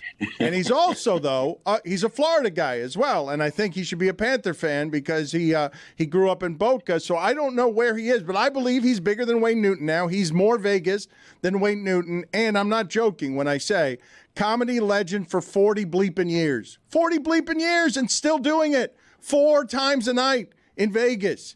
You, Carrot Top, Mr. Top, are rooting for who in this series? You can't say 40 bleeping years. It just doesn't sound cool. You know, you gotta say 40 years. But it's gonna be really rough. This might be the hardest decision of my life, being from Boca. I think I performed at the Sunrise Musical Theater when I was young. But my roots, I mean, I'm in Vegas. They're listening to me right now. I'm here in Las Vegas, and it's tough. I got to be honest. I think my heart is a little more for Las Vegas. What? No! I know. No! I'm here you every night. sell out. You sell out. Are you cranking it before the game? Yeah. You mean like drugs? No, I mean the thing where you crank it and you get everybody hyped. Hey, are you cranking it before? Yeah, man. No. Have you ever cranked it? Yes, they have. That's a personal question, but yes, I have cranked it. They give me they gave me that twice. I've done it twice. And apparently Wayne Newton has beaten me by one crank. So I was watching. I was at game 2, and I was watching. I've got to Wayne catch Newton up on crank. I got to catch up on a crank. Wayne looks great. Wayne looks like hell. What are you talking about? Be honest. Come on, Karen, Tom. No. That's not No. I love Wayne. Seriously. Then you can't take out the legend. What's the matter with you? But you are. You are more Vegas. No, you are more Vegas than him, though. You are. No, he's Mr. Vegas. I'm Mrs. Vegas. He changed one night. We were doing a video, and it's really hot, right? I looked over, and Wayne Newton's hair was dripping. So I went over and I said, I said, I got to fix your hair. And he looked back at me, and I said, it's just drip. It was like a little black, oh, no. dye was dripping. So at least I fixed. No, it's natural. It's just naturally dripping. It was naturally dripping. Wait, I want to really. I didn't let him sit there and drip. I thought I should probably step in. But you have seen Hollywood melt away, vanity melt away, until you had to laugh to yourself that symbol for Vegas excess, that his hair was dripping down his face. Yeah, I know what to do. No one else was doing it. The makeup artist was like, I'm not touching it. I'm like, someone fix Wayne Newton's hair. So I took over the. I mean, you don't hate the Panthers though, because they keep getting no, but their fans I love the keep Panthers. Love the Panthers. Great Americans. No, I love I don't know why I'm doing my Trump impression is the worst in the world, but I just go into it when you need to. I think it's pretty good. Oh, is it? Is it pretty good? Yeah. Pretty good. I was telling Sasha Michelle Malia that Carrot Top does a really good Donald Trump. Always been a fan of you, Bob. Always been a fan. I wish we could say the same. Hey, oh, come on, we gotta work together. Well, I love this game. It's very exciting though. Coming to 2-0. I mean, it's really cool. This town's going crazy, as you know. And they're getting in the way. Florida's probably going crazy too.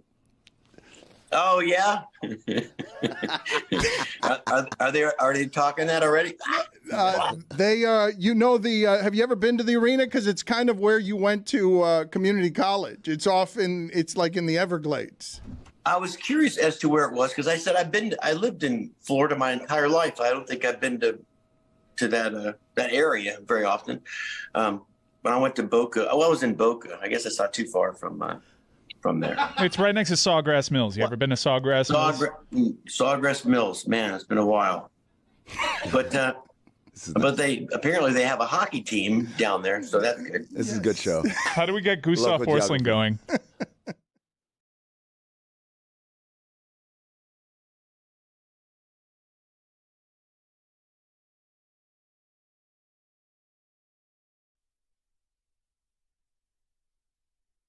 Hey, What's up, Le Batard fans? It's Roz Gold on Woode here, and this week on Good Follow Show, we are previewing and breaking down the Women's Final Four, and we're talking about all the madness happening in the transfer portal. Plus, Alex Morgan, she had a baby. And we also have an exclusive sit-down interview with basketball legend, Hall of Famer Lisa Leslie joins us. We talk about everything from her friendship with Dawn Staley to WNBA, CBA negotiations and her thoughts on that. Plus, we reflect on the unrivaled season. It's a really nice conversation with one of the GOATs of the game. So make sure you rock out with us. We drop our show every Wednesday, 7 p.m. Eastern on DraftKings Network and on YouTube or wherever else you get your podcasts. All right, so Jerry Jones at it again, man. This guy is the most impressive reality TV producer in history. I used to get frustrated, and I still sometimes, one of the things that I enjoy doing is pointing out when owners and management in general drop the ball on one of the very few things that only they are responsible for, and that is like the external communication. So between the Cowboys and the Bengals right now, who are both in contract negotiation situations with top-of-the-league talents at pass rusher, at marquee positions, they both seem to be bungling the external communication part about this. The last time that someone messed this up so bad, or not even the negotiations part, but the communications part, was when the owner of the Giants kind of put all his coaches and general managers on the hot seat and making a joke, suggesting that, like, they better show me something fast. And I was like, you're putting them in a bad spot.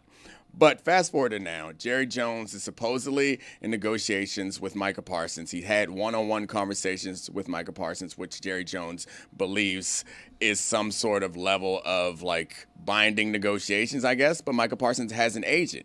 And rather than be quiet, is one thing you could do. Rather than do that, Jerry Jones says the agent is not a factor here or something to worry about. And I don't know his name.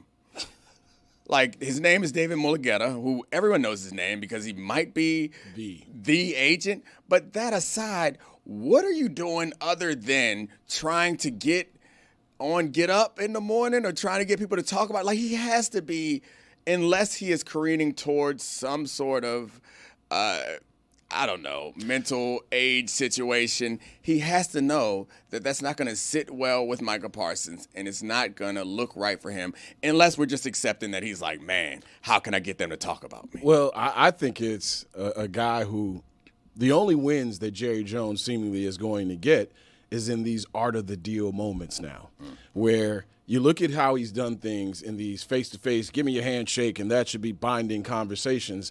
You know, I was long put in a position long ago and told by people who dealt with contracts, if anybody makes you feel funny about the money that you have earned, see it for what it is and keep it moving. Micah Parsons can't keep it moving. You know, you got to take what's on the table. But saying that David Mulugeta is not a person that you should have to even have any speaks with, any conversation with, nor acknowledging his presence. One, that is setting a precedent for all these contracts going forward. Like, oh yeah, if I'm the Rams and I'm talking to, you know, somebody who I've drafted, I don't need to talk to their agent. I don't need to bring in one of the power brokers of the game. He's not winning on the field.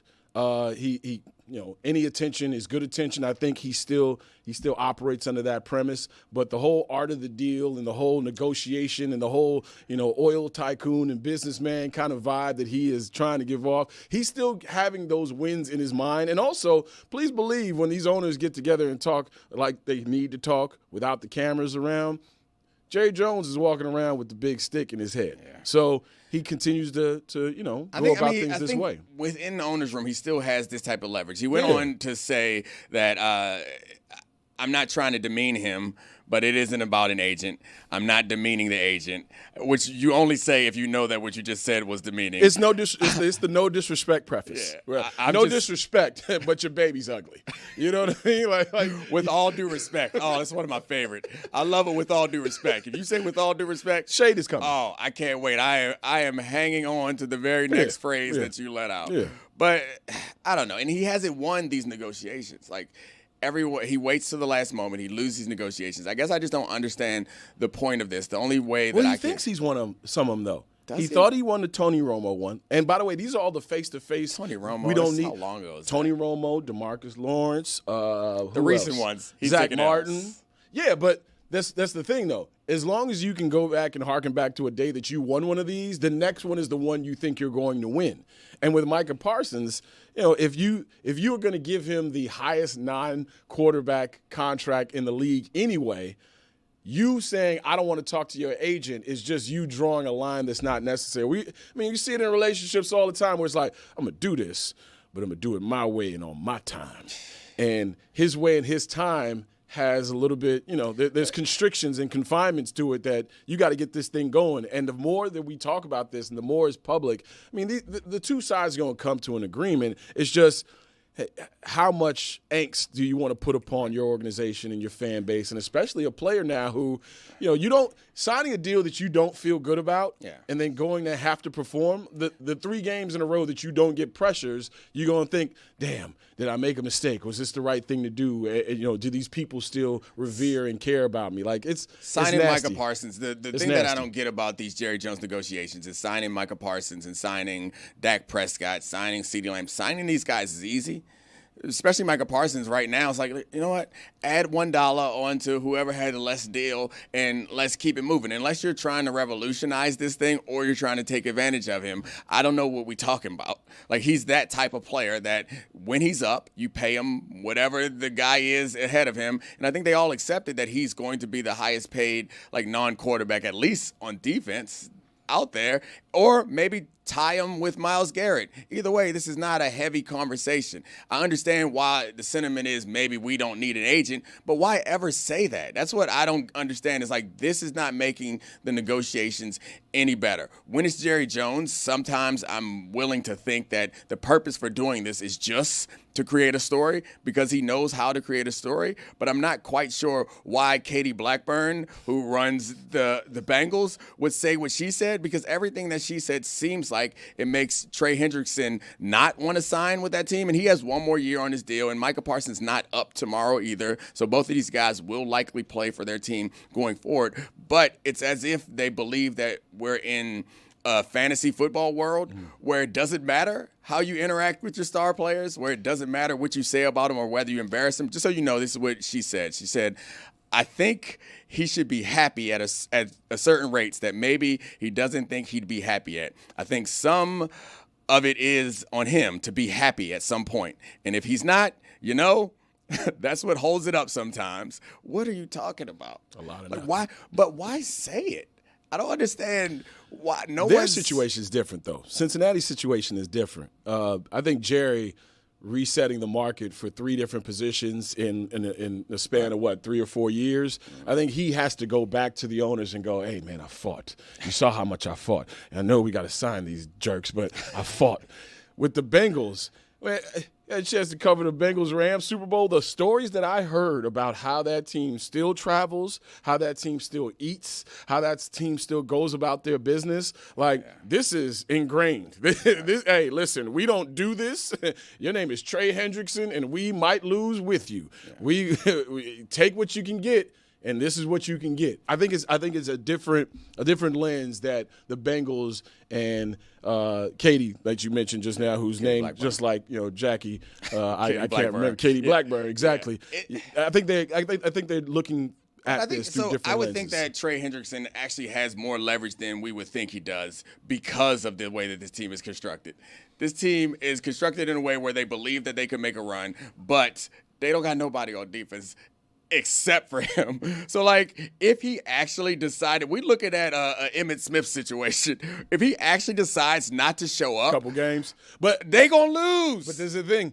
Their defense was trash and lost with him. Yeah, that's what Katie Blackburn's like, hey, man, lost and got our heads beat in with you. But I guess, and this may be an impossible question to answer, is I'll always love those. Just because someone put a microphone in front of you or just because a reporter asks you a question does not mean that you have to answer it, or doesn't mean that you have to answer it honestly. I also think that these aren't curveball surprise questions. you should be ready to deliver a nothing answer that won't get talked about on the Dan Le Batard Show or Pat McAfee Show when Trey Hendrickson went on there to respond to it, or on any of the other ESPN shows. You should be able to do that, or make a comment that helps you in negotiations, because what she did there, I don't think helped. Telling him, you got to be happy. At some point, you just got to be happy. Maybe that's how you feel. Maybe that's right. But can't you just be like, yeah, we're working on it. We really believe he's important to us. We're going to figure it out. I don't care what it takes. It kind of tells you what the environment is, though, of the people that you are bouncing things off of and conferring with, right? The ecosphere is different for you now. You know, like now that you're removed from the situation and you can take a look at from a zoomed out perspective, and you're part of the media now, we have different environments that we talk about these things. If I'm in a boardroom and I'm sitting here like, hey, we were terrible on defense last year with this guy, and then, oh yeah, we were, and then there's another, oh yeah, we were, yeah, he should be happy about what he's getting, and then you're surrounded by, hey, you know what, good talk, let's go to lunch. Oh, by the way, on the way to lunch, a microphone gets stuck in your face. Hey, what the hell's going on with Trey? Hey, you know what, damn it, Rob in the meeting said that you should be happy about this money, and I don't care how it comes out, this is what it is. Like, we act as if like rich people and people who cut checks for rich people aren't different in their thinking. And when they become different in their thinking and verbalize it, we're like, wait a minute, did the ultra rich person or the person who has the ultra rich person's checkbook in their hand gonna be different? No. We see like a lot of these organizations have zombies walking around them, just whatever you say is fine, whatever you say is good. This is what they spit out, though. It'd be interesting. It'd be really nice if we had someone to give us an NBA perspective, because so rarely do we get the NBA owners and general managers talking bad Jeremy, about what their do you players. think? Speaking of NBA perspectives, I was kidding. You know, there was perspective if you look Shut at up, the Heat Jeremy. game from last night. You know, We Jason won. I was Tatum, talking 4 about of me. 17 from the me. field, guarded by Pelle I'll turn his Larson, mic a off. shutdown defender. Thank you. Wait, before we get the basketball perspective, can we relive? You mentioned it a few minutes ago, saying no disrespect or no offense. No shade. We had a pretty famous incident between Dan and Jay Billis on this show, where there was a no offense involved. If someone with Tyler Hansborough's resume were black, do you think people might say he's unathletic or he's not athletic enough? Dan, no offense, but this is stupid. I mean, all due respect. I mean, if you guys want to talk about this, I'm here to talk about whatever you want outside of this. This is stupid. We don't have to talk about anything, but it's not stupid. And you can't start a sentence. It is. Jay, you can't start a sentence with no offense and then say this is stupid. Okay, then take offense. It's stupid, and I don't want to talk about it anymore. You want to talk about something else? No, thank you. Good talking to you. You do. Jay Billis of ESPN. Correct. Now, to the younger, I thought that was going to steer back into the direction of and we can bring up some other North Carolinian basketball player that you shouldn't care about. Nope. And by the way, for the listeners, the younger listeners, that sound at the end was the sound of a phone hanging up. See, back in the day, it wasn't like a touch screen and you just said end call. You had to physically pick the receiver and clang it down on this cradle, and it would create this sound that everyone understood as that's the sound of getting hung up on. No, you know what we call Billis that? of ESPN. We call that a landline. A landline. I miss banging the phone. Oh my God! much. You angrily ending a call? ESPN. The ESPN. ultimate form of disrespect. ESPN. Communication-wise. ESPN. Oh, it's a subtle one too. It's like a drop on the line. Yeah, it wasn't a bang. It was like, you know what? I'm done with this pity conversation. ESPN. That's nasty. Jay Billis, man. Cowboy. Don't play around with no Jay. games around here. Don't play. Hey, all them Jeezy lyrics he recites. I gotta go to work. All right, let's get the basketball perspective. Yeah, Nice voice. Let's get it. So we were talking about contract negotiations and how it ESPN. blows my mind every time, and it happens fairly regularly in the NFL, where the contract negotiations are happening and the team representatives say something that I believe to be unnecessary and counterproductive and somewhat disrespectful. Right now, Jerry Jones is doing it to David Mulugeta, and Katie Blackburn is doing it to Trey Hendrickson. And I just don't I can't remember a time where it's happened recently in the NBA where they just are straight up like, he gonna be happy with this deal. But I guess in part because those contracts are already kind of predetermined, where it's like either you're gonna get a max deal or you're not. Yeah, the negotiation in the NBA happens for the middle class people. If you are a certain caliber player, we don't have to guess what you're worth. We know what you're worth immediately by the number of years you've played in the league, basically. It's a fixed number. It is a percentage of what the salary cap is. And so that takes a lot of the guesswork which would be really interesting conversation, which is in an uncapped, not unsalary cap, but unmaximum cap society. It'd be a better world. What is Steph Curry worth? Right. 70 million? 80 million? 90 million? There is a legitimate conversation about Steph, LeBron, Giannis, Jokic. Like these guys, whatever you're paying them is probably still not going to be enough. And at some point, then it comes into, which I imagine in the NFL is a lot of the conversation. Like, I want to pay you this, but also I want to also be able to field the team. And that's what the team salary cap does, is it makes it harder for that distribution of money. Now, in the NFL, I think they do a better job of giving the money to the people who impact winning the most.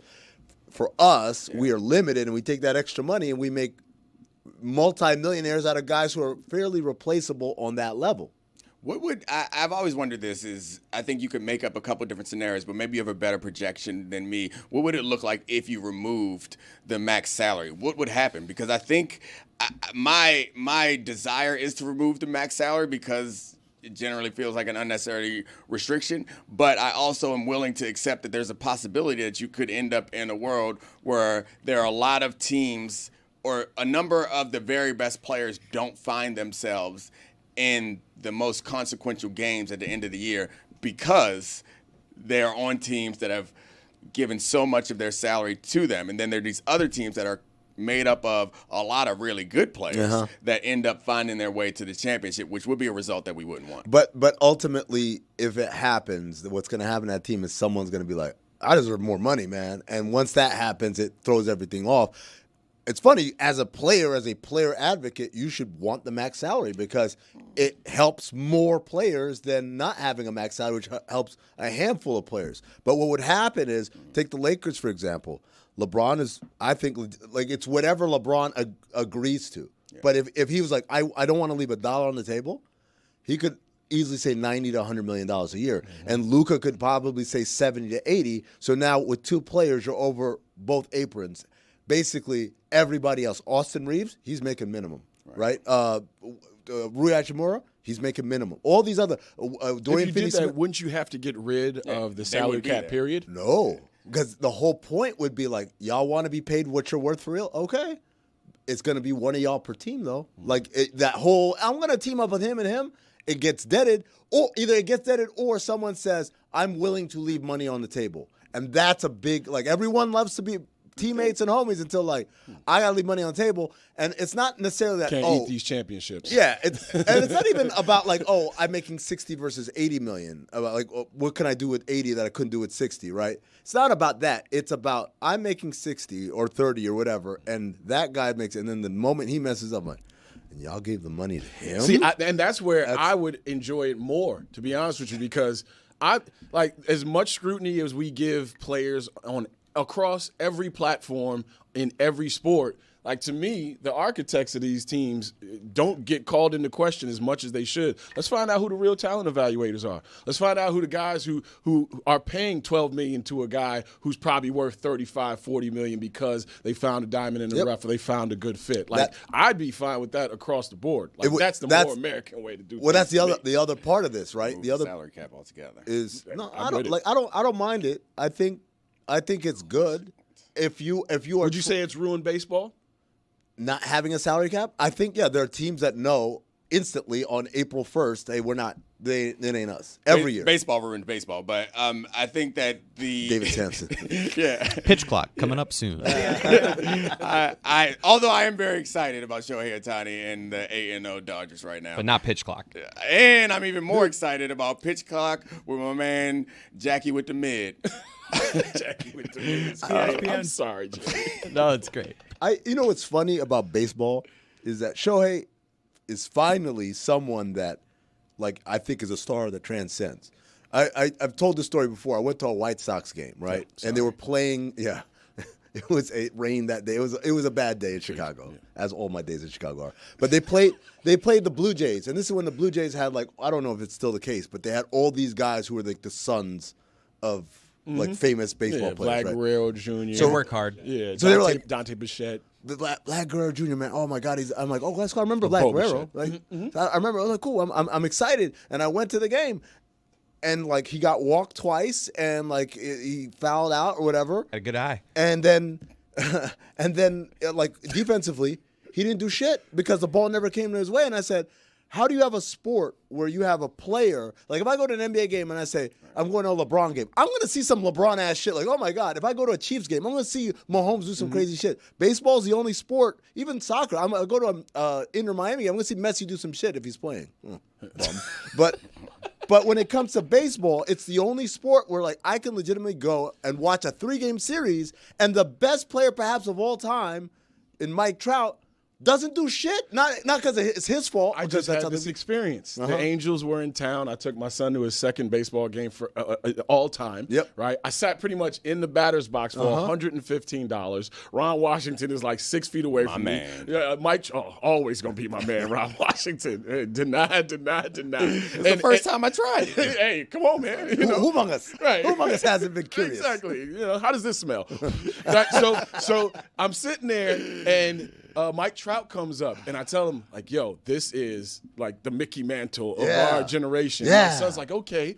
And they're like 4 pitches, walk him. Yeah. No, he gets walked, and then the rain starts, and then we go back into the concourse, and I'm like, damn, this experience really wasn't what I thought it would be. I think baseball has an issue with accentuating the dopeness in the intricacies. Like, the turning of a double play and how athletic it is, we've become, like, it's kind of what the dunk used to be for us, and then sports and everybody was like, oh, everybody dunks too much, and now we don't get any bodies. We don't accentuate certain things that should be marketed. I think that's what happens in baseball far too often, and we get these issues. I always talk about the dopeness of the intricacies. And basically, in anything in my life, I want that. Dopeness? Dopeness or intricacies? Yeah? Two of the things that jumped out to me.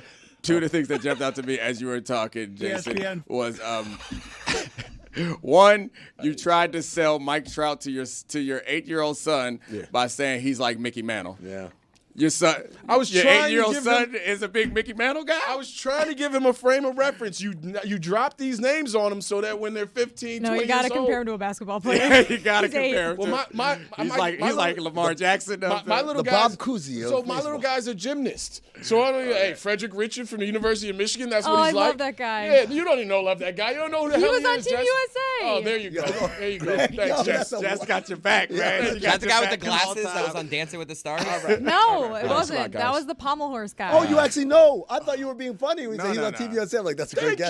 Thank you. No, I actually know stuff. There was no frame Sometimes. of reference. There was no frame of reference. Do it, I dare you. And by the way, another Chicago shot, we're going to have to arm wrestle. I He only know- goes to Chicago in like February, and he's like, "This stinks." I've been every season possible. The weather is always the same. It's the awful. greatest summer city in the world. What are you talking Absolutely about? not. What are you talking about? I went there in the summer. It was raining. It rained the whole time. Because your sadness brought the rain. That's why. You're bringing dark clouds over there, man. Exactly. No pun intended. Man, what the hell is going on? the Speaking of dark dopeness- clouds, I like the That's- vibe in here right now. Oh, and we got Roy. I think we Hey. set a new record. Yeah. The blackest show ever. Yeah. Wait, later when Juju comes on. Oh, Critical oh mass. boy. Critical mass. This is the last time I went to Chicago. I got invited to an after party. That's a bad start. Hold on. It's a bad it's a start. bad start. Wait till the finish. And it's like, oh, it's at the studio. I'm like, well, whose studio? Well, Rob's going to be there. Rob's going to be there. I'm like, Rob. And then I realized it's an R. Kelly. I got invited to an R. Kelly after party in the studio in Chicago. And I was like, I'm going to go home. A lot of girls there. I have no idea, Roy. I didn't want to find out. I like there was a what? There was a. He just sent a pallet of Capri Suns over to the location and was like, "Hey guys, this is my."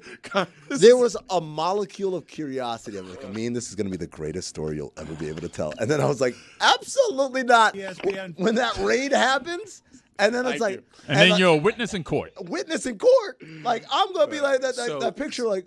So the third market in the country, Defendant. the only thing that you had happen that was interesting is being invited to an R. Kelly after party. Pretty much. That's the most all the interesting. people that you know in the NBA, all the people that Yeah. you might know in that city. Yeah. That's what brought its way across your agenda. I have this argument with a lot of people in my life. A lot of people either from Chicago or love Chicago. And I'm like, I don't like it. I would. Really? You This tell is a me real right thing. now. We started having this argument, and then It's I a was like, real you know thing. what? We don't like you either. Don't come back. I did not know this. All these years that I've, this is why you never see. It's why you never see me up there. I would tell you right now, if someone said, you got to spend a month. It doesn't matter what season it is. Well, okay, let's say summertime. Yeah, summertime. Say a month in Chicago or a month in Milwaukee. Send me to Milwaukee. Are you kidding me? I love Milwaukee. I love Milwaukee. All right, Milwaukee's fun. This is ridiculous. What? I'm gonna tell you why. You go to the Pfister Hotel and get cheese curds, and then you're done for the entire. What are you gonna do the next 29 days? Yeah, I'm gonna tell you. What are you talking about? I'm gonna tell you why Milwaukee is cool. Because you're a contrarian. You're just like you're the guy who's like, hey, everybody likes this. I cannot believe it's this. dumb. I cannot believe this. I'm legit. I'm shocked gonna tell by you why. Because Milwaukee, the people in Milwaukee are like, it's Milwaukee, man. Like, and I'm like, you know what? I came in trying not to like it. They're like, man, it's what we got. They set your expectations low. They were just cool about it. They understood their place in life. And once I was like, okay, Chicago people, where we need to get now. Chicago people, this is it. Are like, this is the greatest city. Like what he just said. I'm like, man, please, the greatest summer city in the world. Give me LA or New York anytime. What is New York in the summer is. Oh, I love it. What is the ideal summer day in Chicago? Like when you say best summer city, like what are you doing? Oh my God, you can go to the art museums. You Cubs can go ride your bike Cubs on the games. lake shore. Right, you can go on a magnificent mile. Drink enjoy outside. yourselves. It's warm, but it's not humid. And Chris, you wouldn't even believe what that feels I'm like. asking. I'm just. And I'm also in the right middle. now, You Down can't Chris. fathom warmth without humidity. And as far as foods, and as far as Broward food brain cities could are not concerned, comprehend. Broward brain is outstanding. I'm sweating just thinking about heat. It's also just the happiest summer city. Everyone's God. so happy to be outside. Oh, this is so drinking much better than us. Shut up. All y'all do is compare yourselves to real cities. People are skipping. real cities. Real cities. It's a okay, and you got an that's airport crazy. that closes. It's the second city. It's the third at best. It's the second city because the first one burned down. We were strong enough to build ourselves back up. Exactly. That's why it's the second. It should have city. burnt it down a second time. My grandma grew up on the street where the Great Chicago Fire started. Right? Oh, Yeah. well, white privilege. But it was like 40 years later. for her grandma. We had to put it back together. No, seriously though, I did not know you felt this strongly about this. We need. Hey, can we do a field trip? Okay, so Can we do a field trip? I'm in. Yes. Can you come through? Right? Let's go. Let's go. I mean, it's a city where it's a big city. You can do a lot of things, but it doesn't cost you $26 to get a cocktail. It's the best unless you go to like food the city, tourist too. places that Nope. your friends took Best you to. food city. Best food city. Can't be better than New York. Absolutely food-wise. not. The Cubby Bear. Let's go. Absolutely not. You know what you guys can't do though? Go to a playing game because the Heat are going to end up hosting that 9-10 matchup, baby. All right, tell him, Jackie. All right, there it is. Jackie with the I'm mid. so Dunked on y'all. I'm so disappointed that you feel this way, man. Look, we gotta do a We field gotta trip. change. Yeah, we I have gotta to do a change this Detroit for you. field trip too. Yeah. 'cause And I'm gonna take you to Detroit's nice. some actual Chicago places too, not just the places where Not tourists go. Federales. Yeah, no, never that. No, That's where he went. Really? You went to Federales to throw shots? Do we have at video of Bells? you trying to throw the shot? I mean, is this what it comes back to? Did you really do the throw the shot The thing? ice shot? Oh, that was like the pinnacle of Chicago. How bad was the throw? No, I hit it. Don't believe it. The bell No, rang not and at everything. all. The video did you didn't have some? happen. Did you have some deep dish pizza too? While- Did you have like the thing while that no we're- one eats there? While we're besides going over tourists? on time, let me just address something Charlie in the background. Easy on deep dish pizza, by the way. Look at production Pete over here. Charlie, It's a pie. You think that my That you're Uber a bad rating, athlete? Yes. my Uber rating is low because you have me talking to Uber drivers? That's what you think? No. I had you drunk in Ubers.